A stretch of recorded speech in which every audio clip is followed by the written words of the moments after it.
খাতড়ায় সেচের জলের সংকট, রাস্তায় নেমে আন্দোলনে এলাকার কৃষকের একাংশ।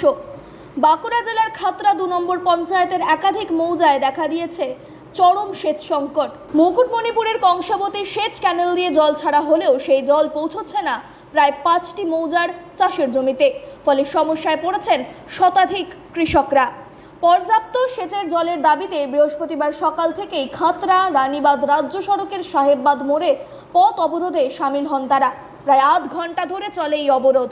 এর জেরে যাত্রীবাহী এবং পণ্যবাহী যান চলাচল সম্পূর্ণভাবে ব্যাহত হয়। পরে পুলিশের আশ্বাসে অবরোধ তুলে নেন আন্দোলনকারীরা।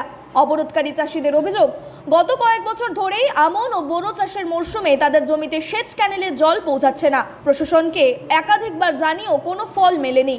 উল্টে গত ১.৫ মাস ধরে কংসাবতী নদীতে টানা জল ছেড়ে দেওয়ায় মুকুটমণিপুর জলাধারের স্তর অনেকটাই নেমে গিয়েছে।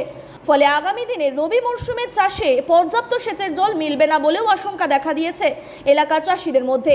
চাষিদের দাবি, লাগাতার বৃষ্টিতে টইটম্বুর জলাধারের চাপ কমানোর নাম করে সেচ দপ্তর দীর্ঘ সময় ধরে নদীতে জল ছেড়ে এসেছে।